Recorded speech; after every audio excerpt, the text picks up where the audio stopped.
Sudah siap semua? Barang-barang sudah dicek? Tanya Sinta kepada anak laki-lakinya. Bu, Dito sudah 24 tahun loh. Keluh laki-laki yang tengah sibuk memasukkan beberapa baju dan juga keperluannya di sebuah tas keril besar. Ya memang kenapa kalau kamu sudah 24 tahun? Kamu tetap anak ibu loh, Dit. Ucap Sinta sedikit bawel. Dito tidak menjawab dan meneruskan kegiatannya. Ibunya ini memang terlalu bawel. Ada saja yang dikeluhkannya. Tapi jauh dari itu semua, dia merupakan sosok wanita penyayang yang selalu menjadi tameng untuk anak-anaknya. Kamu yakin, Dit, mau pindah ke Jawa? Tanya sang ibu. Bukan pindah, Bu. Kan cuma liburan sebentar, sambil cari suasana baru. Tapi kalau dapat kerjaan di sana juga nggak apa-apa kan? Jawab Dito tersenyum. Sinta yang mendengar itu, menggelengkan kepalanya tidak setuju. Bagi Dito, ibunya itu terlalu berlebihan. Dirinya hanya berniat liburan ke rumah tinggal lama di sana. Padahal Dito melakukan itu semua agar dia tidak terus-menerus teringat dengan Dinda, mantan kekasihnya, yang tiba-tiba saja pergi meninggalkannya di saat semua persiapan pernikahan sudah hampir selesai. Awalnya memang ibunya tidak setuju dengan permintaan Dito, akan tetapi karena dia terus memaksa dan ayahnya Gunawan yang sudah memberikan izin, mau tidak mau, Sinta juga mengizinkan si Dito untuk pergi ke rumah neneknya yang ada di Jawa Tengah. Tidak mau berdebat, Dito buru-buru mendatangi adik perempuannya yang tengah bermain di ruang tengah. Abang beneran mau pergi? Tanya Nisa sambil memeluk bonekanya. Iya sayang, abang cuma sebentar kok. Jawab Dito sambil mencubit pipi Nisa dengan gemas. Dit, sudah jam 8. Kamu berangkat jam berapa? Terdengar suara ibunya yang masih berada di kamar Dito. Dito beranjak dan lalu menuju kamar untuk mengambil barang-barang yang akan dibawanya. Di dalam kamar, Sinta masih mengecek beberapa perlengkapan milik Dito. Kamu hati-hati di sana ya, jangan macam-macam. Ikuti saja budaya yang ada. Ibu juga berasal dari Jawa. Di sana masih banyak kegiatan budaya yang dilakukan secara sakral. Apalagi tempat yang kamu datangi itu masih termasuk kental dengan adat dan budayanya. Ucap Sinta sambil memeluk anak laki-lakinya. Iya Bu, Dito pergi dulu ya. Sampaikan ke ayah. Ya walaupun tadi pagi Dito juga sudah pamitan, kata Dito sambil melepaskan pelukan ibunya. Setelah berpamitan, segera Dito berjalan keluar rumah menuju terminal yang ada di kotanya. Panas terik matahari mulai menyengat. Bising suara kendaraan serta suara para penjual makanan dan minuman menambah keriuhan suasana terminal pagi itu. Dito dari tadi sudah duduk di salah satu bangku ruang tunggu. Tak henti dia menyeka keringat yang terus saja keluar dari dahinya. Sesekali dia mengecek jam untuk memastikan kalau dia tidak terlambat untuk masuk dalam bus jurusannya. Hampir saja Dito kehabisan tiket bus yang sesuai dengan rute perjalanannya. Untungnya masih ada agen yang memiliki satu tiket. Itu pun dia tidak bisa memilih kursi. Dan dengan terpaksa, dia membeli tiket tersebut.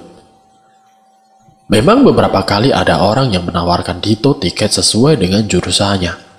Tapi Dito memilih untuk berkeliling terlebih dahulu, daripada harus mengeluarkan biaya 2 kali lipat dari harga normal.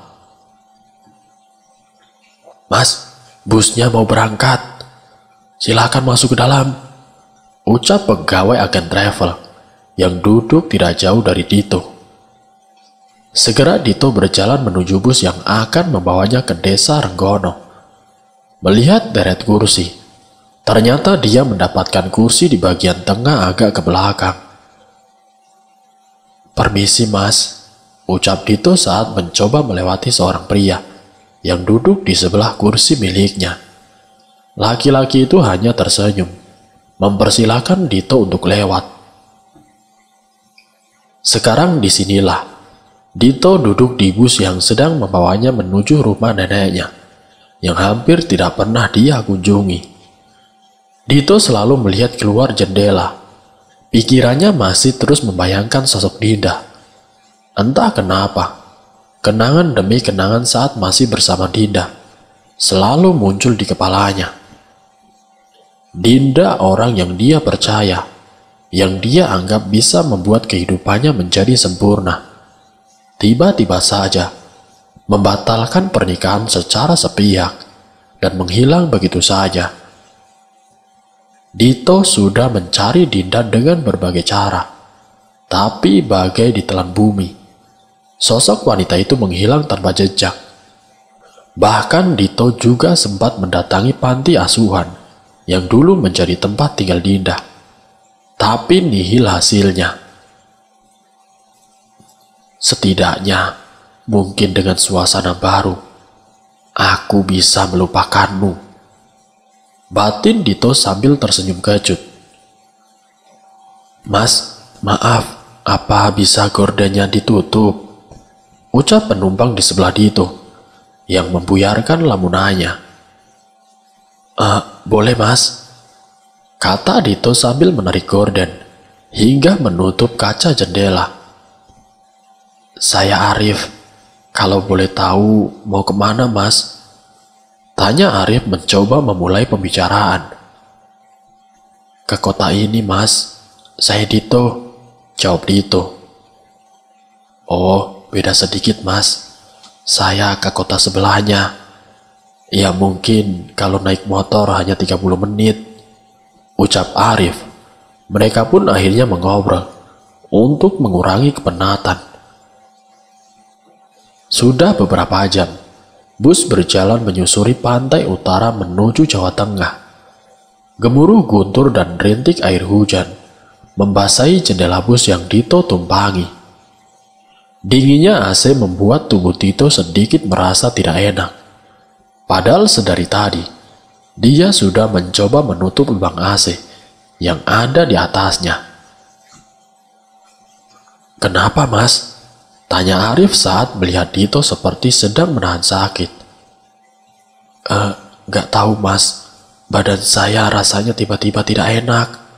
Apa karena AC ya?" jawab Dito sambil menggerakkan badannya ke kanan dan kiri. Sejenak Dito melihat Arif mengaduk-ngaduk tasnya. Ini minum dulu mas, siapa tahu bisa enakan," kata si Arif sambil memberikan sebungkus obat masuk angin cair di tangannya. Awalnya Dito sedikit ragu untuk menerima makanan atau minuman dari orang asing. Tapi saat melihat sorot mata Arif, keraguan itu menghilang. Segera Dito meminum obat tersebut. Benar saja, badannya jauh lebih baik, bahkan tanpa bisa Dito tahan. Suara kentut terdengar dengan nyaringnya. "Maaf mas," ucap Dito malu dan menyesal karena perbuatannya. Padahal di belakang juga ada toilet yang bisa ia gunakan untuk buang angin. "Iya mas, gak apa-apa," jawab Arif tersenyum. Walau sebenarnya Dito tahu kalau dia sedang menahan tawa. Berbeda dengan orang yang ada di depan dan juga belakangnya. Ada yang ngomel-ngomel dan juga ada yang tertawa karena suara kentut Dito. Merasa dirinya malu, akhirnya Dito mencoba untuk tidur. Bang Dito, bangun bang." Terdengar suara lirih wanita yang jelas sekali Dito kenal. Tapi tidak mungkin wanita itu sekarang ada di sini, satu bus bersama dengannya. "Bang Dito, bangun. Kebiasaan, kalau tidur pasti ngorok." Sekali lagi suara itu terdengar di telinga Dito. Perlahan Dito membuka matanya. Benar saja, wanita yang selama ini ia cari berada dekat sekali dengannya. "Dinda, ini benar kamu?" ucap Dito sedikit keras. "Kamu kemana saja, Din? Kenapa kamu pergi?" liris si Dito. Dia mencoba menyentuh pipi Dinda. Terasa sekali kulit pipinya yang halus. "Berarti ini bukan mimpi," batin si Dito. "Maaf Mas, Dinda harus pergi. Mas sekarang pulang ya," ucap Dinda sambil tersenyum. Sejurus kemudian, Dinda langsung berdiri dan berlari menerjang jendela kaca yang ada di seberangnya. Dito yang kaget langsung melompat berdiri. Terlihat tubuh Dinda separuh masih di dalam bus dan separuhnya lagi ada di luar. Bercak-bercak darah menyiprat ke kaca-kaca di sekitarnya. "Dinda!" teriak Dito terkejut dengan apa yang dia lihat. "Mas, bangun Mas," ucap Arif sambil mencoba membangunkan si Dito yang terus mengigo dalam tidurnya. Terbangun, Dito langsung panik melihat jendela yang ada di seberang tempat tidurnya. "Astagfirullahaladzim, astagfirullah," ucapnya. Ingatan tentang Dinda yang berlari menghantam kaca dan tersambar bus yang berlawanan arah membuat jantung Dito berdebar dengan keras. Ini Mas, diminum dulu," ucap Arif sambil memberikan sebotol air. Dito menerima air tersebut dan langsung meneguknya. Tenggorokannya terasa begitu kering. Baru beberapa detik saja, separuh air mineral itu sudah habis di tegaknya. "Maaf Mas, airnya saya habiskan," ucap Dito saat melihat Arif sedang memperhatikannya dengan lekat-lekat. "Iya Mas, gak apa-apa," ucap Arif tersenyum. Tapi tetap saja, Dito merasa ada yang aneh dengan tatapan Arif kali ini. Tegas, dalam, dan seolah sedang marah akan hal yang Dito tidak tahu. "Maaf Mas, ada yang salah," ucap Dito tidak tahan.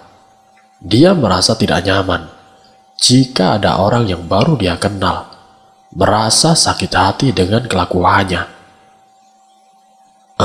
Tidak Mas, cuma saya sedikit tidak nyaman dengan wanita yang mengikutimu," ucap si Arif tanpa basa-basi. "Wanita? Wanita mana Mas?" tanya Dito kebingungan. "Maaf Mas, sudah lupakan saja," kata Arif langsung berpaling dan menutupi mukanya dengan topi yang ia pakai. Dito terdiam. Dia masih kebingungan. Siapa wanita yang Arif maksud? Dito begitu penasaran dengan ucapan si Arif. Memang akhir-akhir ini, dia sering sekali memimpikan sosok Dinda. Dia berpikir mungkin dia memimpikan si Dinda karena memikirkannya terus-menerus. Karena takut nanti Arif bertambah tidak nyaman, Dito mengurungkan niatnya dan segera kembali memposisikan tubuhnya untuk kembali tidur. Beberapa saat kemudian, terasa bus berbelok. Mereka berhenti di salah satu rest area untuk beristirahat. Arif langsung berdiri dan berjalan meninggalkan bus. Sejenak Dito melihat dari kaca bus kalau Arif berjalan menuju musola. Tidak mau memikirkan lebih lanjut, toh mereka juga tidak saling kenal. Dito pun segera beranjak menuju rumah makan yang sudah disediakan. "Boleh saya duduk di sini, Mas?" Mendongak. Ternyata itu adalah si Arif. "Boleh, Mas, silakan," ucap Dito dengan singkat, karena dirinya masih mengunyah makanan. "Jadi kalau boleh tahu, siapa wanita yang mengikuti saya, Mas?" tanya Dito saat mereka sudah sama-sama selesai makan. "Oh, itu. Lupakan saja, Mas. Saya cerita juga belum tentu Mas Dito percaya," kata Arif tersenyum. Dito masih terus menatap laki-laki yang ada di depannya. Namun karena tidak kunjung mendapatkan jawaban, dia akhirnya menyerah. Dan kembali mereka membicarakan hal-hal sepele. Perjalanan dilanjutkan. Akhirnya sebentar lagi mereka sampai di tempat tujuan. Untungnya hujan sudah berhenti dari tadi. Nampak kenek bus yang mulai membangunkan penumpang yang turun terminal tersebut. "Loh, turun di terminal ini juga, Mas?" tanya Dito keheranan. Karena tadi Arif bilang tujuannya adalah kota sebelah. "Iya, Mas, nanti mau mampir ke tempat saudara dulu. Sekalian mau nyekar ke makam orang tua," ucapnya tersenyum. Mereka berdua akhirnya turun bersama di terminal kota itu. Dito melihat handphone miliknya. Sudah banyak sekali notifikasi yang muncul, terutama dari ibunya. "Saya permisi dulu, Mas. Sudah dijemput saudara," pamit si Arif, yang dibalas Dito dengan anggukan dan senyuman. Dito mengedarkan pandangannya. Terminal terlihat sunyi dan sepi. Hanya beberapa warung makan saja yang masih terbuka. Dia lupa tadi untuk mengabari Pak D-nya. Karena itu dia harus menunggu kurang lebih 1 jam, sampai Pak D-nya datang menjemputnya. Dito kan?" ucap seorang laki-laki parubaya. Awalnya Dito tidak menyadari. Namun saat laki-laki itu menyebutkan namanya, baru Dito sadar kalau itu adalah Pak D-nya. Pak D Marwanto, kakak kandung dari ayahnya. "Sudah besar kamu sekarang. Terakhir Pak D lihat masih SD," ucap Pak D Marwoto sambil menepuk pundak Dito. "Iya Pak D, sudah lama ya. Pak D sehat?" tanya Dito. "Seperti yang kamu lihat, Pak D sehat. Ayo sekarang, nenekmu pasti sudah menunggu," ajak Pak D menuju sepeda motornya. Mereka segera melaju menembus malam pekat berkabut. Sepanjang perjalanan, Dito hanya mendapati beberapa sepeda motor yang berpapasan dengan mereka. Entah karena kondisi sehabis hujan, atau memang kota ini sangat sepi. Padahal jam baru menunjukkan pukul 8 malam. "Rumah nenek masih jauh, Pak D?" tanya Dito dengan sedikit mengeraskan suaranya. Tidak, Dit. Sebentar lagi sampai kok," jawab Pak D. Benar saja. Tidak sampai 10 menit setelah melalui jalanan makadam, terlihat sebuah gapura kokoh yang bertuliskan Desa Renggono. Udara malam yang dingin, serta adanya kabut, membuat siluet rumah-rumah yang bercahaya temaram terlihat begitu mempesona, membuat Dito takjub. Desa Renggono memang terletak di daerah tinggi, di bawah salah satu gunung, dengan ketinggian 3000 mdpl. Kini tubuh Dito mulai terasa kaku. Dia menyesal hanya memakai sweater tipis. Untungnya dari gapura sampai tempat tinggal neneknya hanya memakan waktu sebentar. Tibalah Dito di depan bangunan yang lumayan cukup besar, bermodelkan rumah zaman kolonial, khas dengan batu-batuan yang ditempel di dinding bagian bawah. Terlihat neneknya sudah menunggu mereka di depan teras. "Assalamualaikum," ucap Pak De yang langsung mencium tangan wanita berusia senja itu. "Waalaikumsalam. Ini Dito. Wah, kamu sudah besar ya, Le. Ayo masuk, di luar dingin," ajak si nenek setelah Dito mencium punggung tangannya. Suasana di rumah nenek tidak jauh berbeda saat terakhir kali Dito datang ke sini. Lukisan besar yang berada di ruang tamu menampilkan keluarga ayahnya, serta beberapa perabot yang Dito yakini sudah berumur sangat tua. "Nenek sehat?" tanya Dito saat mereka sudah duduk di dapur, agar dekat dengan tungku perapian. "Alhamdulillah sehat, Nak. Ini diminum dulu teh jahenya. Pasti kamu kedinginan kan?" ucap si nenek sambil menyerongkan secangkir teh jahe yang masih terlihat mengepul. Karena memang dingin sekali, Dito langsung meminum teh tersebut dan langsung menyemburkannya. "Ya ditiup atau diaduk dulu, Thomas. Wongnya masih panas kok," ucap nenek terkekeh. Sedangkan Pak De tertawa melihat tingkah Dito. Dito yang merasa malu segera menaruh kembali cangkir tehnya dan segera menghidupkan sebatang rokok. "Bapakmu sudah bilang sama nenek soal masalah kamu. Sudah, tidak usah dipikirkan. Nanti kamu bisa cari kesibukan lain di sini," kata nenek sambil tersenyum. Dito yang tidak siap dengan pernyataan yang dilontarkan neneknya hanya bisa mengangguk dan lalu mengiyakan.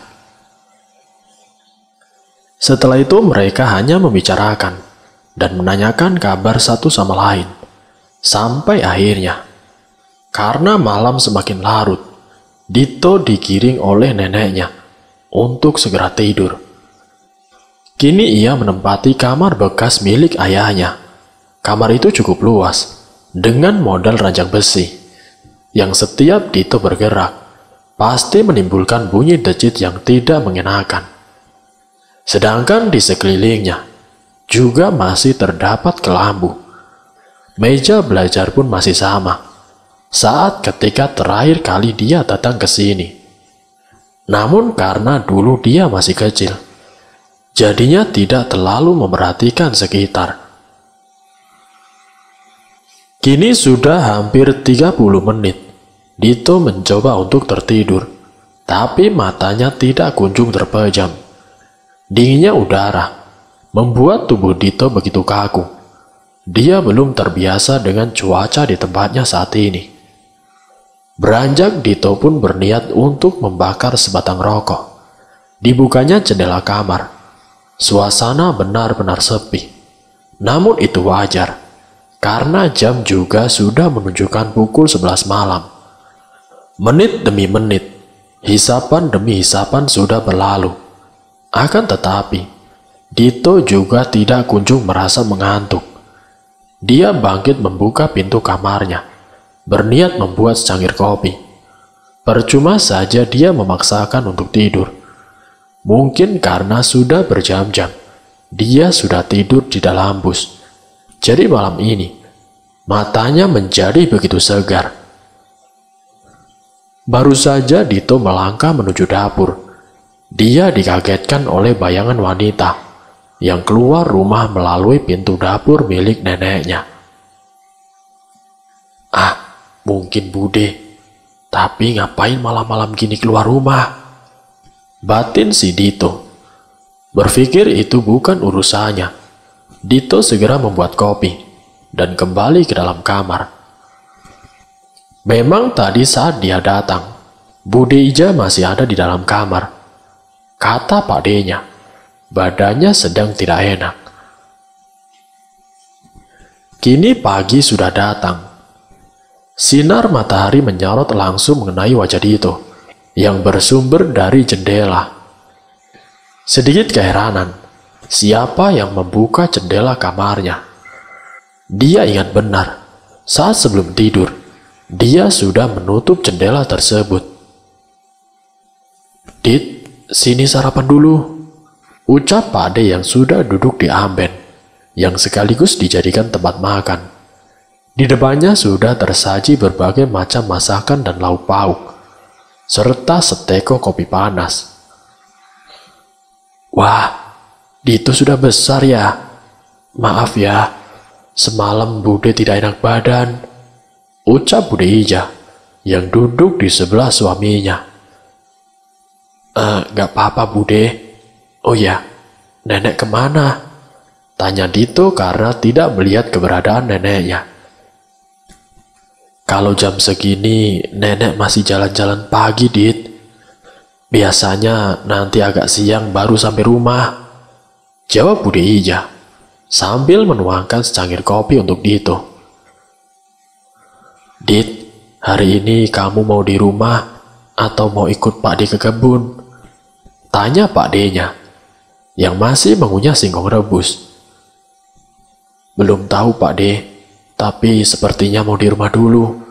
Baru kalau mau jalan-jalan mungkin sorean saja," jawab Dito sambil mengembuskan asap rokok. "Oh ya, tadi nenek pesan, di sini masih kental sama adat budaya.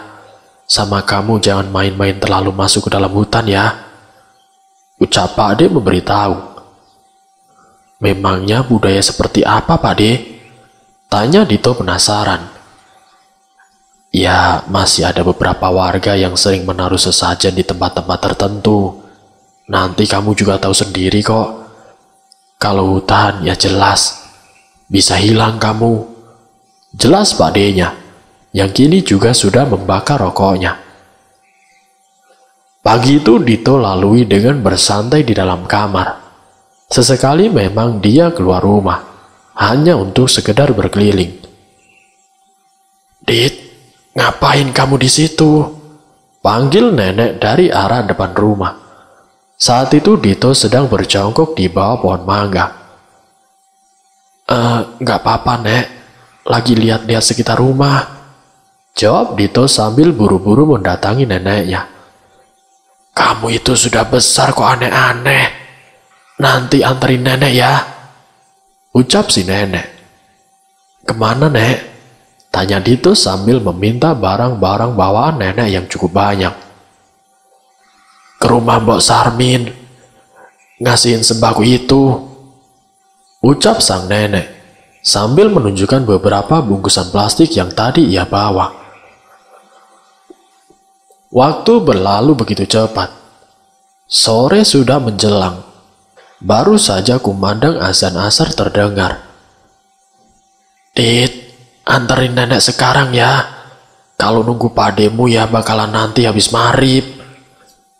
"Iya Nek, sebentar. Dito ganti celana dulu Nek." Setelah Dito berganti pakaian, mereka pun langsung berjalan menuju rumah Mbok Sarmin. Dito sendiri tidak tahu siapa Mbok Sarmin, hingga neneknya bercerita kalau Mbok Sarmin itu dulu adalah temannya. Dia hanya tinggal berdua dengan anak perempuan yang sudah seumuran dengan Dito. Suaminya sudah lama meninggal. "Tadi Pak Demu sudah kasih tahu kamu, Dit, soal adat yang ada di desa ini?" tanya nenek saat berjalan menuju rumah Mbok Sarmin. "Sudah kok Nek, memang di sini masih sering pakai sesajen Nek," tanya Dito penasaran. "Ya dimanapun juga ada yang seperti itu Dit. Cuma nenek tidak mau kalau ada apa-apa sama kamu. Mending kamu hindari orang-orang seperti itu. Cukup beribadah yang sesuai," jelas neneknya.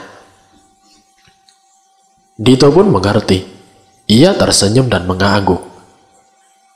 "Itu rumahnya Dit," tunjuk sang nenek. Mengikuti arah yang ditunjuk oleh nenek, Dito melihat sebuah rumah semi kayu yang tampaknya sudah hampir mau rubuh. Sepertinya rumah itu sudah lama sekali berdiri. Atap genting terlihat kusam. Dinding bata hanya separuh ke bawah. Kayu-kayunya pun sudah lapuk. serta lantainya masih berupa tanah. "Assalamualaikum, Sarmin." Salam si nenek. Tidak berselang lama, pintu rumah dibuka oleh seorang wanita muda, berambut panjang sampai ke pinggang, berwarna sedikit kecoklatan. Wanita itu menggunakan pakaian yang sudah terlihat kusam. Dito berpikir, sebenarnya wanita itu sangat manis, namun karena keterbatasannya, jadi mungkin tidak sempat untuk merawat diri. "Waalaikumsalam, Nek Harjo, silakan masuk, Nek," ucap lembut gadis yang bernama Ningsih. Dito mengetahui ini karena tadi neneknya sudah bercerita dan memberitahu nama-nama penghuni rumah tersebut. "Ningsih, ibumu kemana, Nak? Ini bawa masuk dulu," ucap nenek langsung mengambil bungkusan kresek yang ada di tangan Dito dan lalu menyerahkan kepada Ningsih. "Aduh, makasih, Nek. Sebentar, saya panggilkan Simbok dulu ya, Nek." Kenapa bengong gitu? Nanti kesambet," ucap nenek sambil sedikit menampar lengan kanan Dito. Belum sempat Dito menjawab, keluar seorang wanita yang sudah berumur. "Kamu, Tohar, sini masuk. Lah ini siapa? Kok tidak pernah lihat?" tanya wanita itu, yang Dito ketahui itu adalah Mbok Sarmin. "Ini cucuku, baru datang kemarin," jawab nenek. Akhirnya mereka berempat berbincang, saling melemparkan pertanyaan. Hingga Dito yang sudah merasa bosan dengan cerita masa lalu neneknya dan juga Mbok Sarmin, pamit keluar untuk merokok. Saat di dalam tadi, sebenarnya Dito menyadari kalau Ningsih seringkali mencuri-curi pandang ke arahnya. Tapi Dito sendiri tidak terlalu peduli. Dia kesini bukan untuk mencari wanita. Sejenak Dito memperhatikan ke arah menuju hutan. Dilihatnya ada beberapa orang yang sedang berjalan, membawa tampah menuju rimbunan pohon. "Mas, ditunggu di dalam. Makan dulu, Mas," terdengar suara Ningsih, yang membuat Dito tersentak kaget. "Itu kalau di sana ada apa, Ning?" tanya si Dito, mengikuti arah yang ditunjuk oleh Dito. Ningsih tidak menjawab, hanya tersenyum dan menggeleng. "Nenek sering kasihan sama si Sarmin. Sudah tua, hidupnya juga tidak kunjung berubah. Dulu Ningsih juga pernah mau pergi ke kota. Untung dia tahu kalau orang yang mengajaknya itu ternyata ingin menjualnya. Jadi, dia tidak diperbolehkan lagi sama ibunya untuk bekerja jauh dari desa ini. Ia mentok jadi buruh cuci dan bantu-bantu di ladang karena memang dia tidak sekolah." Jelas nenek yang menangkap rasa penasaran Dito dari tadi. "Ayo pulang, sudah mau maghrib," ajak nenek mempercepat langkah kakinya. Jalanan desa begitu sepi, padahal azan maghrib juga belum berkumandang. Beberapa kali Dito menengok di depan rumah warga. Dia melihat ada tampah dengan beberapa bunga dan kopi hitam di atasnya. "Sudah, tidak usah diperhatikan. Itu urusan mereka," ucap nenek sambil memegangi tangan Dito agar segera berjalan lebih cepat. "Aneh," batin si Dito. Tidak terasa, mereka sudah sampai. Dilihatnya Pak Ade dan Bude juga sedang duduk di teras rumah. "Dari mana, Bu? Kok tumben sore-sore?" tanya Pak Ade. "Tadi dari rumah Mbok Sarmin, nganterin sembako sama Dito," ucap nenek yang langsung masuk ke dalam rumah. Sedangkan si Dito malah ikut duduk bersama Pak Ade dan juga budenya. "Warga di sini memang biasa taruh sesajen di depan rumah ya, Pak De?" tanya Dito penasaran. "Memangnya kamu lihat di mana, Dit?" Tadi pas di rumah Mbok Sarmin, ada orang-orang yang masuk ke dalam hutan, membawa tampah. Dan pas pulang, beberapa kali Dito melihat di depan rumah warga, ada tampah yang sepertinya berisi sesajen. Dito menjelaskan.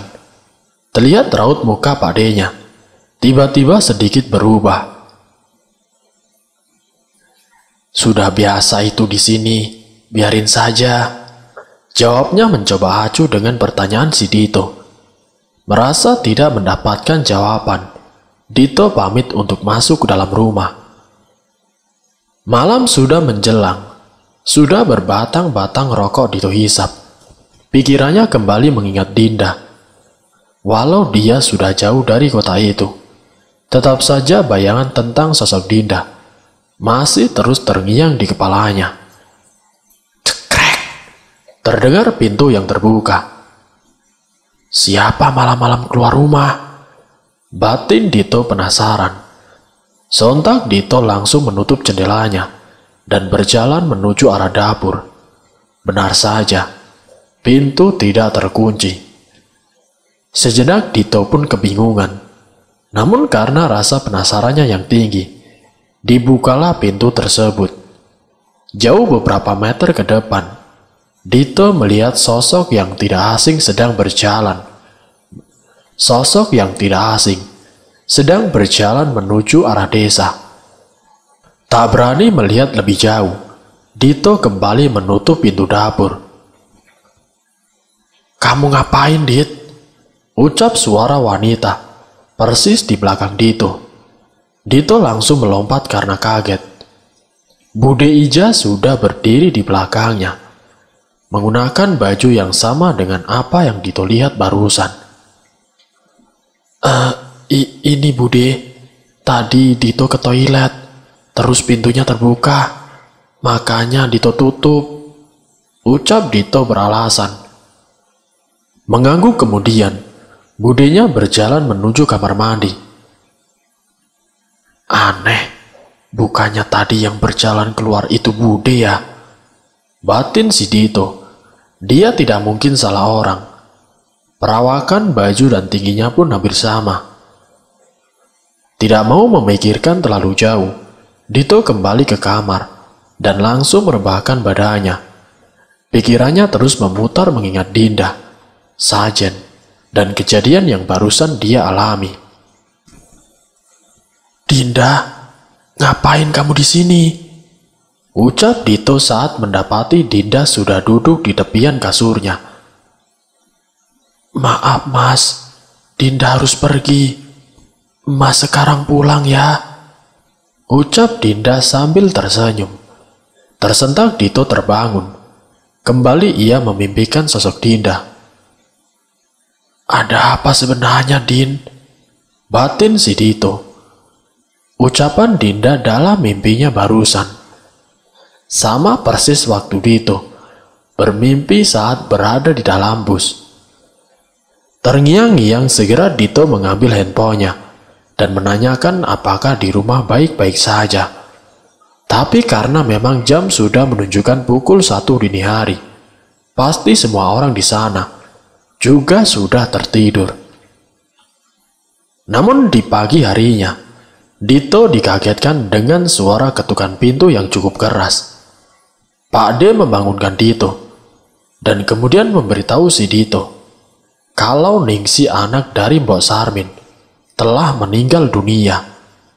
Dito yang mengetahui hal itu langsung buru-buru berdiri dan keluar ruangan. Dito benar-benar terkejut mendengar berita kematian si Ningsi. Padahal baru sore kemarin mereka bertemu dan berbincang satu sama lain. Baginya tidak ada yang aneh dengan Ningsi. Hanya sesekali dia terlihat melamun. Nenek sudah pergi ke rumah Mbok Sarmin. Dito sebenarnya diminta untuk tinggal di rumah. Akan tetapi, Dito penasaran dengan penyebab kematian si Ningsi. Sekalian mengucapkan bela sungkawa kepada Mbok Sarmin. "Kalau sudah di sana, jangan jauh-jauh dari Pak D," ucap Pak D dengan tegas. Dito tahu karena memang dirinya orang baru di sini. Sesampainya di rumah Mbok Sarmin, benar saja, sudah banyak orang yang berkumpul di bagian samping rumah. Pak D yang merupakan salah satu orang yang disegani di desa tersebut, langsung menyeruak di antara kerumunan. Terdengar jelas tangisan pilu dari Mbok Sarmin. Dilihatnya juga nenek tengah berjongkok, sambil memeluk menenangkan wanita tua itu.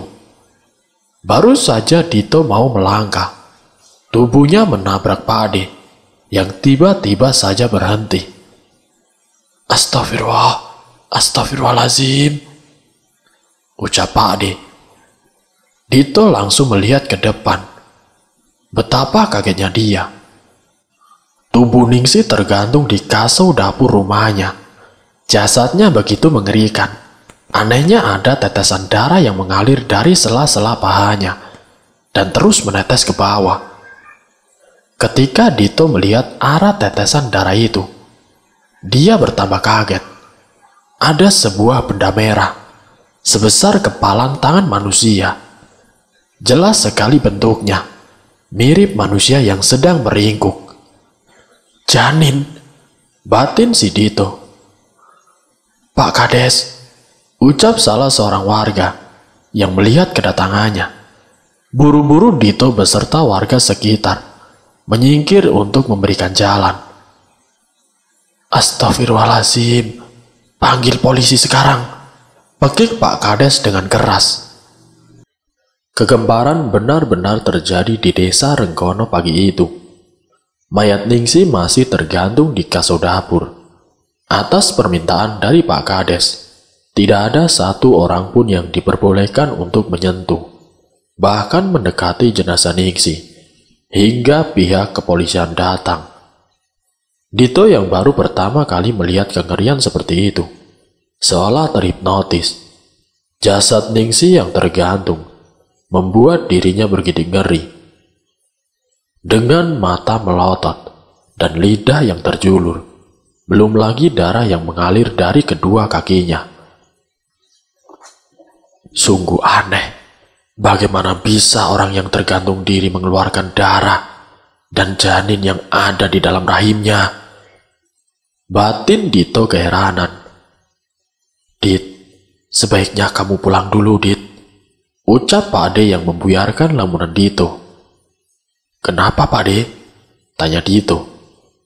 Tidak apa-apa, lebih baik kamu pulang dulu, temenin budemu. Nanti kalau kamu mau ikut acara pemakaman, kamu bisa kesini lagi. Ujarnya lalu pergi menuju ke arah Pak Kades. Aneh, batin si Dito. Kini beberapa warga yang juga memperhatikan Dito. Cari siapa, Mas? Tanya seorang laki-laki yang baru saja melangkah menuju tempat Dito berdiri. Oh, tidak Pak. Saya cucunya Nenek Harjo, keponakannya Pak Marwanto. Jelas si Dito. Oh, kamu anaknya Gunawan. Ya sudah, sekarang kamu pulang dulu ke rumah nenekmu. Tidak baik bagi orang luar desa melihat aib seperti ini, ucap orang itu sambil tersenyum. Baik Pak, maaf, saya permisi dulu, ucap si Dito, dan melangkah pergi meninggalkan rumah Mbok Sarmin. Beberapa kali Dito berpapasan dengan warga yang hendak pergi ke rumah Mbok Sarmin. Sesekali dia melemparkan senyum kepada mereka. Dito terus melangkah, hingga saat berada di persimpangan, dirinya sedikit memelankan langkahnya. Ada seorang wanita yang berdiri tidak jauh dari tempat Dito. Tatapannya terlihat kosong. Penampilannya pun sungguh tidak terawat. Menggunakan baju seperti daster panjang. Rambut kotor dan seolah sudah lama tidak ia bersihkan. Dito, Dito. Tiba-tiba terdengar sebuah suara yang Dito kenal.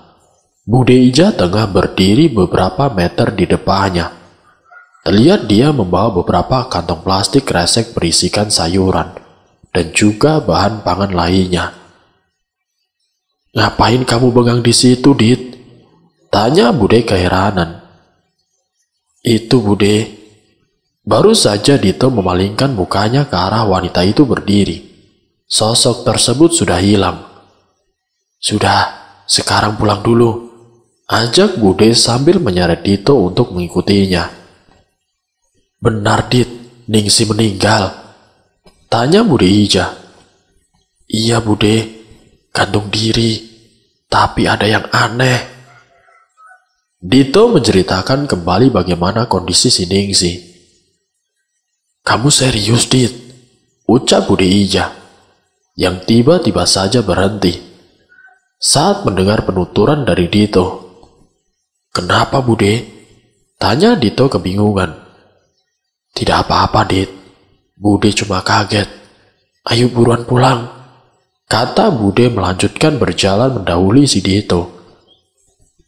Sesampainya di rumah, Dito langsung menuju kamar dan langsung merebahkan badannya di atas kasur. Mata Dito terpejam. Pikirannya sudah keluar dari tubuhnya. Bayangan akan Dinda, Ningsi dan sosok wanita yang ditemuinya berputar terus di kepalanya.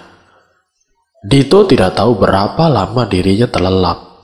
Dia terbangun karena mendengar suara-suara yang tepat berada di depan kamarnya. Suara percakapan yang Dito tahu itu bukan hanya berasal dari nenek, Pak D dan budenya. Dito penasaran. Dito pun segera bangkit berniat untuk melihat keluar. Kemudian membuka pintu. Dito mendapati di depannya ada beberapa orang. Salah satunya adalah laki-laki yang tadi berada di tempat Mbok Sarmin. "Sudah bangun, Dit?" tanya nenek yang melihat Dito berdiri di depan pintu kamarnya. "Iya, Nek. Ketiduran. Semalam Dito kurang tidur," jawab Dito sambil tersenyum kepada orang-orang yang ada di depannya. "Sini, Dit. Duduk sini," pinta Pak D-nya. "Kenalin, Dit. Ini Pak Kades. Namanya Pak Prianto," ucap Pak D. "Ini anaknya Gunawan." "Wah, sudah besar ya kamu," ujar Pak Prianto sambil menyalami tangan Dito. Terlihat jelas bagi Dito, orang yang di depannya ini memiliki perawakan yang tegas. Dari gaya bicaranya juga menunjukkan kalau dia sebenarnya bukan orang yang suka basa-basi. "Iya, Pak, saya Dito, cucunya Nek Harjo," kata Dito tersenyum. Mengangguk-angguk dan tersenyum, kemudian dia memalingkan mukanya kepada nenek. "Jadi nanti Mbok Sarmin sementara bisa tinggal di sini dulu, Bu. Saya khawatir kalau dibiarkan sendirian di rumahnya, malah justru bisa berbuat nekat." "Tidak masalah, biar dia di sini terlebih dahulu. Mungkin nanti pengajian tetap dilakukan di rumahnya. Setelah selesai, baru nanti dia bisa beristirahat di rumah ini," ucap nenek terlihat sendu. Dito perhatikan, mata nenek juga masih memerah karena merasa tidak nyaman dengan perbincangan mereka. Dito pun berpura-pura pergi ke kamar mandi. Sudah hampir 15 menit lebih Dito berada di kamar mandi. Namun ada sesuatu yang menahannya untuk terus berdiam diri di dalam. Dia sebenarnya tidak ingin ikut campur atau mengetahui apa yang sebenarnya terjadi dengan keluarga Mbok Sarmin. Akan tetapi, entah kenapa ada rasa penasaran yang timbul untuk mengetahui penyebab dari kematian si Ningsi. Tersadar kalau itu semua bukanlah usahanya, Dito mencoba menghilangkan niatnya untuk mengetahui lebih lanjut mengenai peristiwa yang ia lihat pagi ini. Dia pergi ke desa ini untuk liburan. Jangan sampai malah justru menambah masalah. "Dit, masih lama?" Terdengar suara Pak D dari arah luar kamar mandi yang membuyarkan lamunannya. Buru-buru Dito melangkah membuka pintu. "Kamu di kamar mandi kok lama sekali, Dit?" ucapnya sambil menyelonong masuk ke dalam. Tidak menjawab. Dito berjalan dan duduk di amben. dan segera menikmati makanan yang sudah disediakan. Mbok Sarmin untuk sementara ini tidur di rumah ini, Dit. Kasian kalau dia harus di rumahnya sendirian, ucap Pak De, yang kini juga sudah duduk di samping Dito. Iya Pak De, hanya itu yang bisa Dito ucapkan. Toh dia juga tidak ada masalah jika Mbok Sarmin harus tinggal sementara di rumah neneknya. Jadi jam berapa Pak De pemakaman dilangsungkan? Tanya si Dito, sembari menuangkan cangkir kopi. Jenazah Ningsi masih di rumah sakit. Mungkin besok atau lusa baru bisa dikuburkan, jawab Pak De menjelaskan.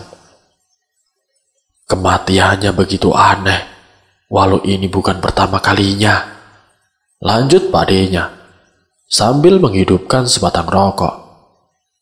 Maksudnya Pak De, kejadian seperti ini sudah pernah terjadi sebelumnya? Tanya Dito terkejut. Dulu sekali pernah ada kejadian seperti ini. Dan sudah, lupakan saja. Mungkin hanya kebetulan, ucap Pak De dengan menghela nafas panjang. Jelas sekali ada sesuatu yang ingin disampaikan oleh Pak De Marwoto. Tampak sekali ada raut kekhawatiran yang muncul di wajahnya. Melihat ekspresi Dito yang penasaran, Pak De tersenyum. Sudah, tidak perlu kamu pikirkan. Tujuanmu ke sini kan untuk liburan. Dan kalau kamu mau pergi-pergi, untuk sementara jangan sendirian dulu ya, ucap Pak De sambil bergegas pergi, meninggalkan Dito yang masih termenung memikirkan ucapannya. Waktu berlalu dengan cepat. Seharian ini Dito hanya berdiam diri di kamarnya, menuruti apa yang Pak De-nya perintahkan. Ada rasa bosan yang muncul. Ingin rasanya pergi mencari udara segar. Tapi sayangnya, sedari siang setelah kepulangan Pak Kades, semua orang yang ada di rumah pergi ke tempat Mbok Sarmin untuk membantu persiapan pengajian. Baru pada sore sehabis asar, mereka semua baru pulang. Sini nak, makan dulu, ucap nenek sambil menepuk-nepuk tangannya saat melihat Dito datang dari arah kamarnya. Mbok Sarmin kemana, Nek? Tanya Dito yang sudah duduk di sebelah neneknya.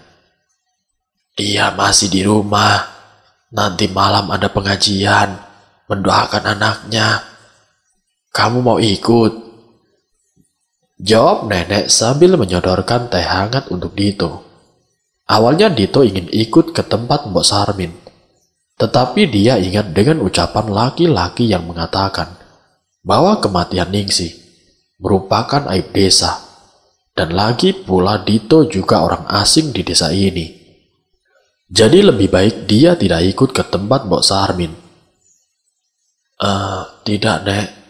Dito masih tidak enak badan. Dito di rumah saja ya, jawab Dito tersenyum.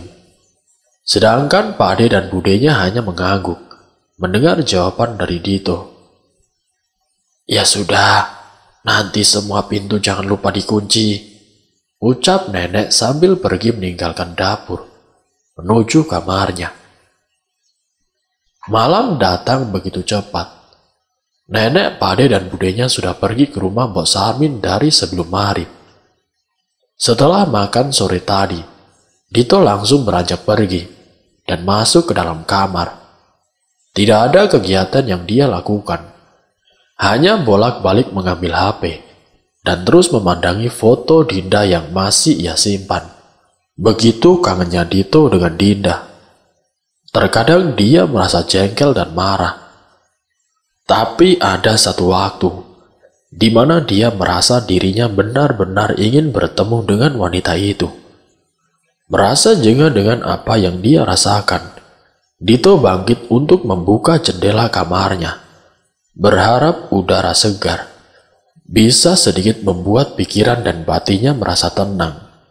Sebatang rokok juga sudah dipegang di antara kedua jarinya. Jres! Suara korek api yang digunakan untuk membakar rokok yang sudah sedari tadi dipegangi. Dihisapnya dalam-dalam rokok sudah ia nyalakan. Beberapa kali dia mengembuskan nafas, bersamaan dengan keluarnya asap dari mulut dan hidungnya.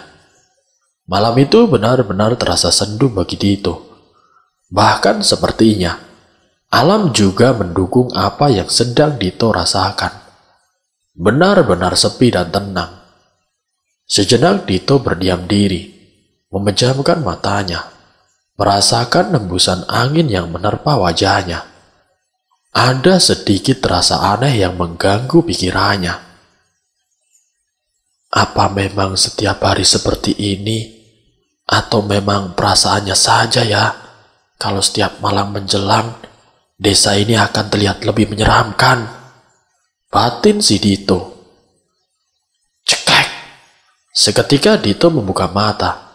Ada seseorang yang sedang membuka pintu. Dito terdiam dan lalu mendengarkan. Alih-alih ada suara neneknya atau anggota keluarga yang lain, justru keheningan yang membuat bulu kuduk Dito berdiri. Berniat untuk mengecek ke dalam. Justru kini Dito menangkap sesuatu yang mengganggu matanya. Ada orang yang tengah berdiri, seolah sedang memandanginya. Dito tertegun. Ia tidak bisa melihat dengan jelas siapa sosok itu. Cahaya dari tiang listrik, naungan bayangan dari pepohonan, dan kabut tipis membuat pandangan Dito sedikit kabur. Dudak! Dito tiba-tiba tersentak dan lalu menengok. Ada sesuatu yang jelas sekali membanting salah satu perabotan yang ada di dapur neneknya. Teringat dengan siluet orang yang tengah memperhatikannya, Dito kembali berpaling, melihat ke arah luar. Namun sosok tersebut sudah tidak ada. Padahal Dito hanya memalingkan kepalanya, hanya seperkian detik. Tiba-tiba saja, bulu kuduknya meremang. Segera dia membuang rokoknya keluar dan menutup jendela dengan rapat. Dengan perasaan yang tidak enak, Dito mencoba untuk merebahkan badannya di atas kasur, berharap agar matanya bisa terpejam dan tertidur dengan pulas. Namun baru saja dia memejamkan matanya, terdengar jelas suara lirih tangisan wanita. Dito langsung duduk. Dia mencoba mendengarkan dengan seksama. Mungkin Mbok Sarmin, batin si Dito, karena mengira anggota keluarganya sudah berada di dalam rumah. Tapi ada yang aneh. Sedari tadi Dito tidak mendengarkan ada percakapan yang muncul dari arah luar kamarnya. Meskipun merasa takut, rasa penasaran Dito jauh lebih besar. Ia segera bangkit dan berjalan menuju pintu kamarnya. Saat membuka pintu dan mengedarkan pandangan, tidak ada seorang pun yang terlihat. Sepi. Bahkan lampu yang ada di kamar nenek maupun Pak D-nya juga belum menyala. Yang berarti mereka saat ini masih di rumah Mbok Sarmin. Sekali lagi Dito mendengar suara lirih tangisan wanita. Dito memanggil. Nek, panggil si Dito. Tidak ada jawaban sama sekali. Jantung Dito berdebar semakin kencang. Ia mulai berjalan menuju ke arah dapur. Dihidupkannya lampu-lampu yang belum menyala. Berharap dengan penerangan, dia bisa melihat sumber suara tersebut. Hingga saat dia sudah berada di ambang pintu dapur, juga tidak terlihat seorang pun berada di sana. Dito sudah ingin kembali ke kamarnya, tapi ada sesuatu yang membuatnya bertahan. Seingatnya tadi dia sudah menutup pintu dapur saat orang-orang sudah pergi ke tempat Mbok Sarmin. Siapa yang membuka pintu belakang? Apa tadi sudah ada yang pulang? Terus pergi lagi dan lupa menutup pintu. Batin Dito keheranan. Sekali lagi Dito mengedarkan pandangannya ke setiap sudut dapur, tapi tidak mendapati ada orang di sana. Melangkah berniat untuk menutup pintu. Dito melihat sedikit ke arah luar. Pandangannya tertuju pada seseorang yang sedang duduk meringkuk. "Nek," ucap Dito dengan pelan. Tidak ada jawaban. Jelas sekali wanita itu sedang menangis. Tangisan pilu membuat siapa saja yang mendengarnya akan merasa iba. Dito melangkah pelan, mendekati sosok tersebut. Dia tidak berpikir sama sekali tentang sesuatu hal-hal yang mistis. "Bude." Sekali lagi Dito mencoba memanggil, tapi sama saja. Tidak ada sahutan dari sosok itu. Dito menghela nafas panjang. Ia kembali melangkah. Namun betapa kagetnya dia. Wanita itu memalingkan kepalanya dengan cepat. Bahkan Dito seperti mendengar suara, seperti tulang yang dipatahkan menjadi dua. Kini di hadapan Dito ada sosok Ningsih, perempuan yang ia lihat jasadnya pagi tadi. "Tolong mas, tolong aku. Ini bukan anakku. Tolong," ucapnya sambil mengangkat benda merah yang ada di tangannya. Melihat itu sontak Dito langsung menutup pintu dengan cepat. Dia berlari masuk ke dalam kamarnya. Buru-buru dia mengunci pintu. Nafasnya memburu. Jantungnya berdetak lebih cepat dari biasanya. "Astagfirullahaladzim, astagfirullah." Berkali-kali Dito menyebut nama Allah. Baru pertama kalinya dia melihat setan. Setengah berlari Dito menuju ke arah meja. Dia segera mengambil handphone yang sedari tadi tergeletak di sana. Tangannya begitu gemetar. Tanpa sadar badannya sudah basah kuyup oleh keringat. Dito mencoba menghubungi padenya. Namun sia-sia. Tidak ada jawaban. Kembali dia mencoba menghubungi budenya. Beruntung. "Halo, kenapa Dit?" ucap bude dengan lirih. Terdengar di belakangnya orang-orang sedang mengaji. Bude, tolong Bude." Tiba-tiba saja sambungan telepon telah mati. "Ah, sial," ucap Dito yang panik. Dito terdiam. Kini ada sesuatu yang berjalan mondar-mandir di depan kamarnya. Tanpa aba-aba, langsung saja Dito membuka jendela dan melompat keluar. Dia berlari dan terus berlari, tidak peduli ke arah mana tujuannya. Dito berlari sekuat tenaga. Hingga saat sadar, dia sudah ada di depan sebuah rumah yang cukup besar. Dito terus mengetuk pintu rumah itu, sambil sesekali melihat ke arah belakangnya. Nafasnya masih memburu. Ingatan bagaimana wujud setan Ningsih benar-benar masih terpeta jelas di depan matanya. Kini pintu rumah itu terbuka. Dia mendapati ada seorang wanita yang tengah berdiri, sedang menggendong anak laki-lakinya. "Tolong Bu, tolong," ucap Dito meminta bantuan kepada wanita tersebut. "Loh, Mas kenapa?" Pak, teriak wanita itu ke dalam rumah. Beberapa saat kemudian, seorang laki-laki telah muncul. "Dito, kamu kenapa, Dit? Sudah, masuk dulu," ucapnya sambil membawa Dito masuk ke dalam rumah. Dito tidak bisa bicara. "Sudah, kamu tenang dulu, Dit. Ini diminum dulu," kata Pak Prianto sambil memberikan segelas air kepada Dito. "Jadi apa yang terjadi, Dit?"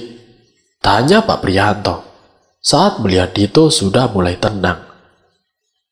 "Tadi di rumah Nek Harjo, Dito menceritakan apa yang terjadi pada dirinya. Dari mulai dia melihat ada orang yang sedang mengamati dari jauh, sampai sosok Ningsih yang meminta tolong. Pak Prianto yang mendengar cerita dari Dito sejenak tertegun. Kemudian dia bangkit dan segera meminta istrinya untuk menghubungi Marwoto kalau Dito saat ini sedang berada di rumah mereka. Sekarang kamu tenang dulu.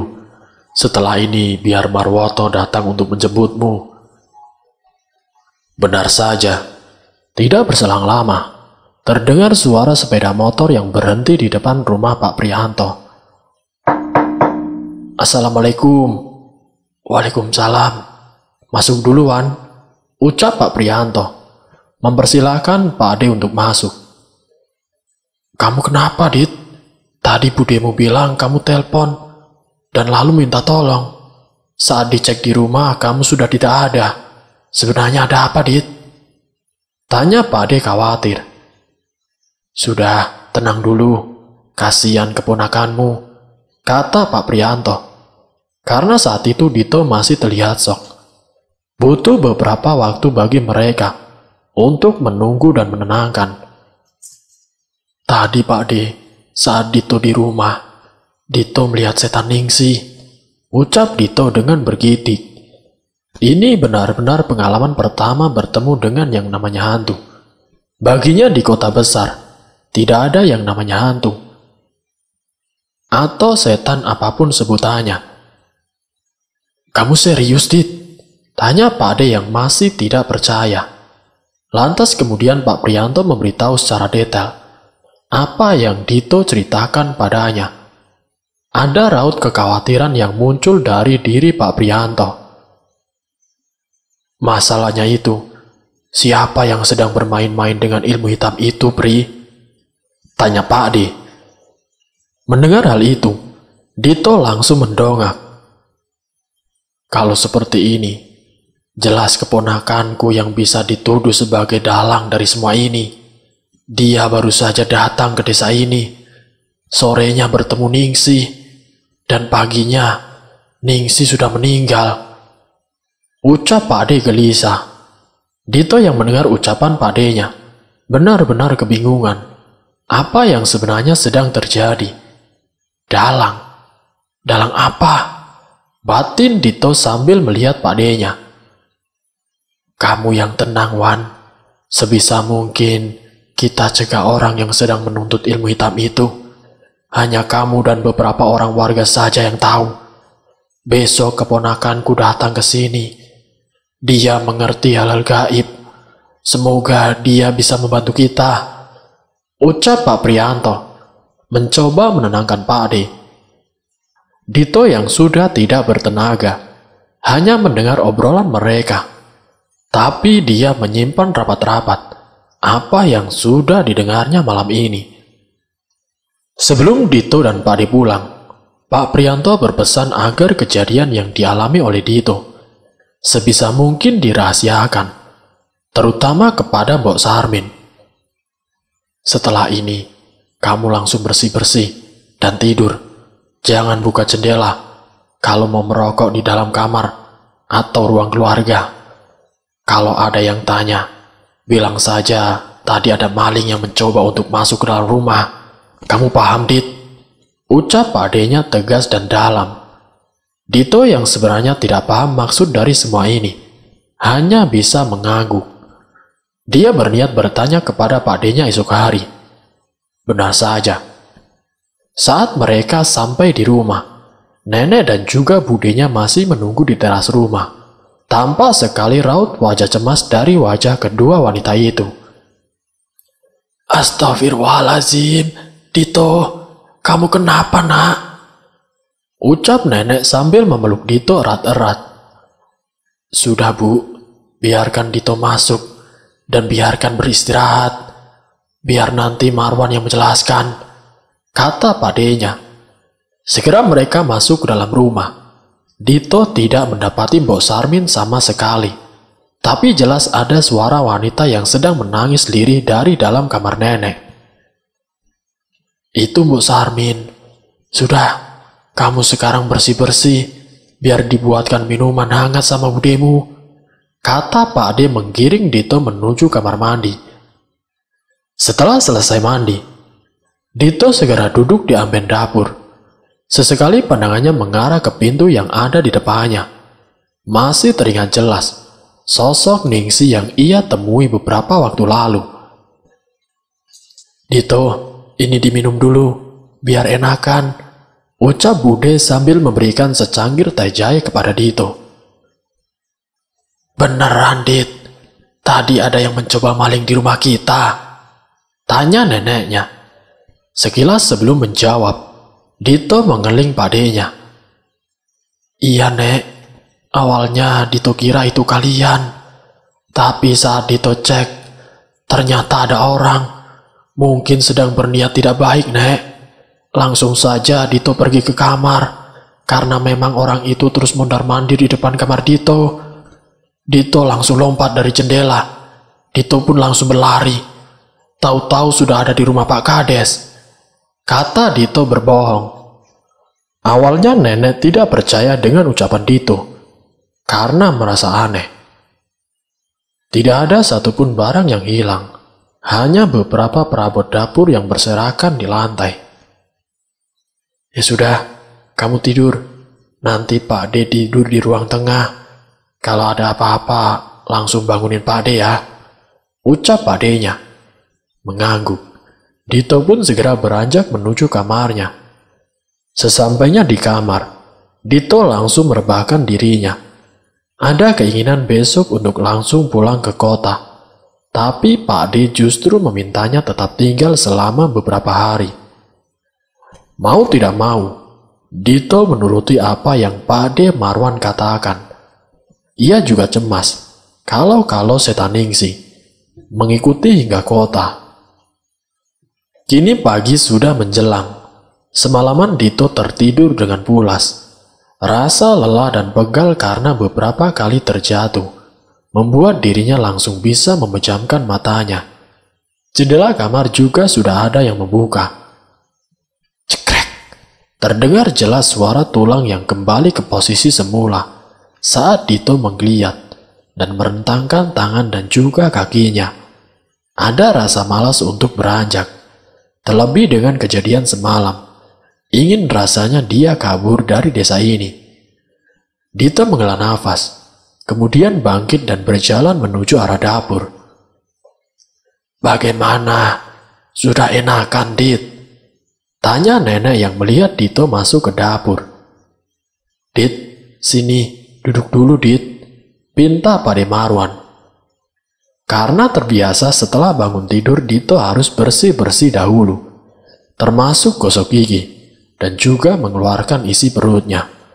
Dia beranjak ke kamar mandi, sebelum bergabung bersama Pak D-nya. Sehabis sarapan, kamu ikut Pak D ke ladang ya, kata Pak D Marwan saat setelah menyeruput kopi yang masih terlihat mengepul. Boleh Pak D, sekalian cari udara segar, jawab Dito. Bude kemana Pak D? Tanya Dito saat tidak melihat keberadaan budenya. Bude lagi nganterin Mbok Sarmin ke pasar, beli keperluan untuk pengajian nanti malam. Nanti malam kalau kamu tidak mau ikut, Dito ikut Pak D, daripada harus sendirian di rumah. Sela Dito sebelum Pak D-nya menyelesaikan kalimatnya. Siap-siap sekarang, Dit. Kita akan jalan ke ladangnya. Sekalian olahraga kamu, ucap Pak D-nya. Tersenyum saat melihat Dito hendak mengambil kunci motor yang tergantung di dinding dekat meja TV. Semalam Dito juga sudah olahraga, Pak D. Sungut Dito tidak terima dengan ucapan yang terlontar dari bibir pria parubaya itu. Ya udah, Bu, aku pamit ke kebun ya. Nanti kalau ada apa-apa langsung kabari ya, ujar Pak D Marwan sambil mencium tangan nenek. Segera Dito juga melakukan hal yang sama. Mereka berdua berjalan menuju ladang. Beberapa warga yang mereka temui tersenyum ramah. Bahkan ada yang sengaja menghentikan mereka hanya untuk sekedar menanyakan siapa Dito. Dari sini sampai ujung sana dekat dengan hutan itu. Kebun milik kakekmu. Sekarang yang ngurusi ya cuma Pak D. Karena bapakmu itu tidak mau. Lebih milih jadi pengacara katanya. Kata Pak D Marwan sambil menunjukkan di mana saja batas ladang milik kakeknya. Setahu Dito memang Pak D-nya ini lulusan sarjana pertanian. Jadi dia juga pasti tahu seluk-beluk tentang pekerjaannya saat ini. Dito hanya melihat-lihat apa yang dikerjakan Pak D Marwan. Sesekali dia berbincang dengan warga yang bekerja menggarap ladang milik kakeknya. Luas juga ladangnya, batin si Dito. Dit, sini Dit. Panggil Pak D setengah berteriak. Dito melihat ia sedang duduk di saung bersama seorang laki-laki yang Dito kenali sebagai pria yang menyuruhnya pulang saat berada di rumah Mbok Sarmin. Ini kenalin Dit, namanya Kang Amar, kata Pak D sambil memperkenalkan sosok Kang Amar kepada Dito. Kang Amar sendiri memiliki perawakan tinggi kekar, kulit khas orang pegunungan, garis muka tegas, dan memiliki karisma. Kang, sapa si Dito. Terakhir kali lihat kamu masih SD, sekarang sudah besar ya kamu. Bagaimana kabar Gunawan di kota? Tanya Kang Amar. Setelah itu mereka bertiga membicarakan hal-hal yang aneh. Baru Dito tahu kalau memang dulu ayahnya juga merupakan anak yang badung di desa ini. Siang semakin terik. Beberapa kali Dito mengipasi kepalanya dengan topi yang ia kenakan. Pak D dan Kang Amar sekarang sedang berjalan tidak jauh dari saung tempat Dito berteduh. Dit, kita pulang sekarang ya.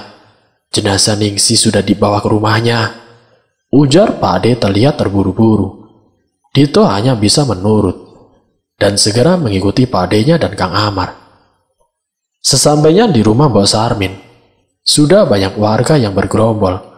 Beberapa sedang menyiapkan kursi, dan sebagian lainnya bergegas menuju pemakaman untuk membuat liang lahat bagi Ningsi. Jangan jauh-jauh dari Pak D, Dit, ucap Pak D-nya sambil menyeret Dito untuk dekat-dekat dengannya. Entah kenapa, semenjak kejadian semalam, Dito merasa Pak D Marwanto selalu berusaha agar Dito tidak lepas dari pengamatannya. Pak Kades, sapa Pak D saat sudah duduk di sebelah orang nomor 1 di desanya. Beda sekali dengan nada pembicaraan yang Dito dengar semalam. Kini Pak D sedang berbicara dengan pembimbingnya, bukan dengan teman sebayanya. Mar, dari mana Mar? Jawab Pak Kades tersenyum.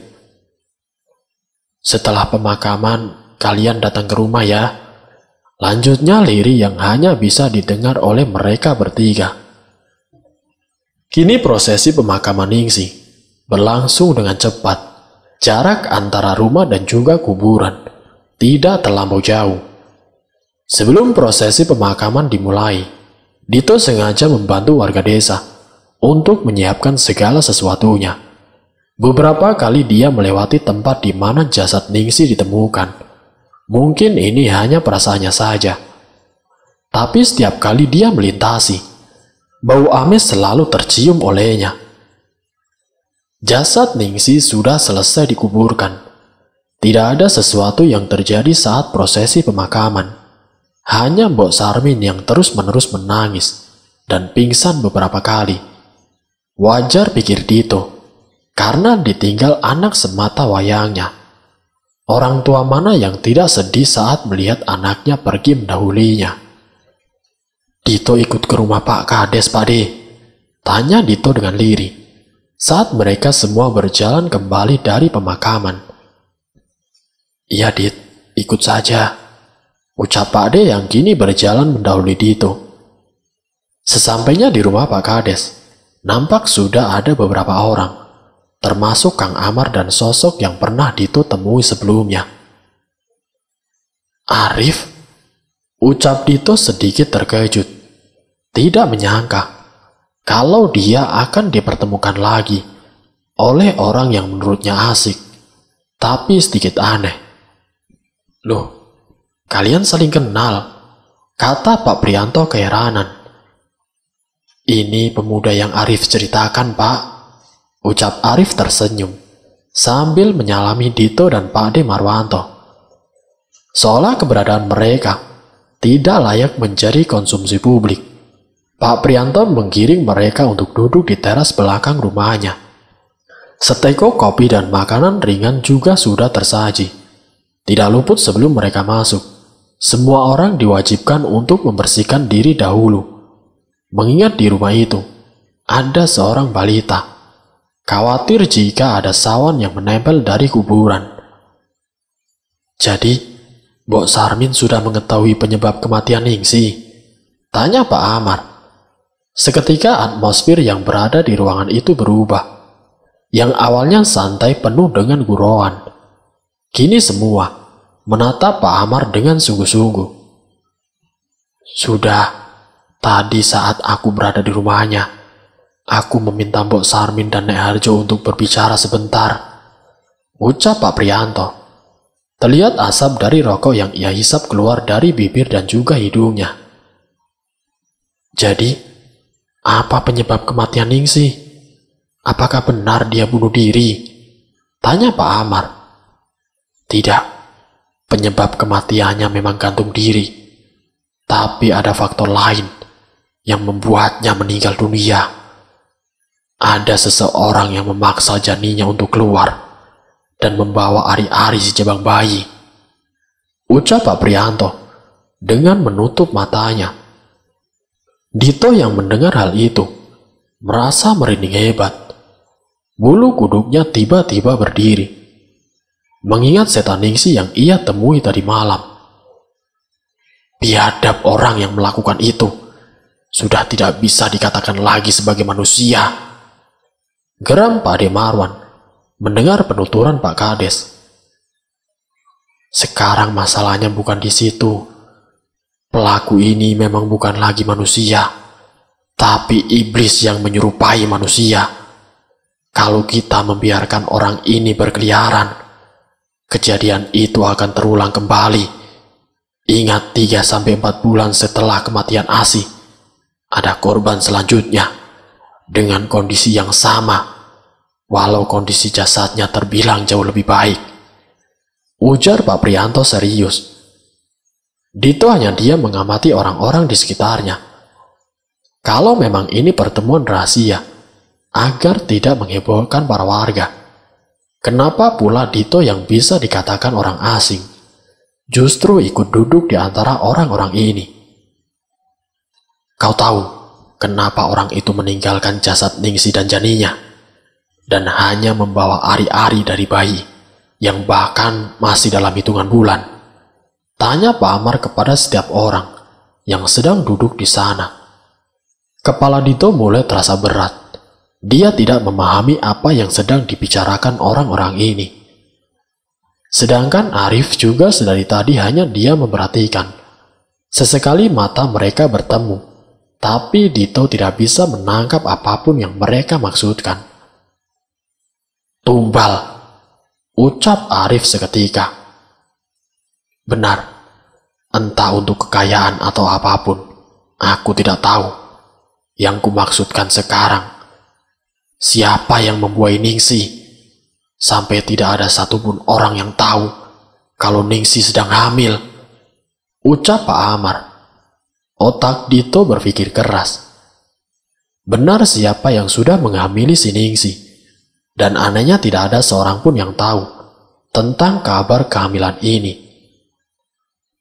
Bisa jadi orang yang menghamili itu adalah pelakunya, ceplos Dito tiba-tiba. Dia tidak sadar akan apa yang dia katakan. Padahal sedari tadi dia sudah berniat hanya untuk mendengarkan. Kini semua orang yang ada di meja itu kemudian menatap Dito. Ya, sayangnya kita tidak tahu, dan semua saksi yang melihat keberadaan Ningsi sebelum meninggal mengatakan kalau mereka tidak pernah melihat dia sedang dekat dengan laki-laki, kata Pak De Marwan Dulu aku pernah mendengar cerita dari orang tuaku. Aku masih ingat. Ada kejadian yang mirip sekali. Ada orang yang memang sedang mendalami ilmu hitam. Dan dia melakukan hal yang sama. Yaitu dengan menghamili dan mengambil ari-ari dari wanita yang dihamilinya itu. Kalian tahu apa itu? Tanya Pak Amar tersenyum kejut. Tumbal tali perawan, kata Arif dengan mata membulat sempurna. Tumbal tali perawan? Apa itu? Tanya Dito penasaran. Dan bersambung. Siapakah yang melakukan ilmu tersebut? Dan siapa yang menumbalkan si Ningsih? Wassalamualaikum warahmatullahi wabarakatuh.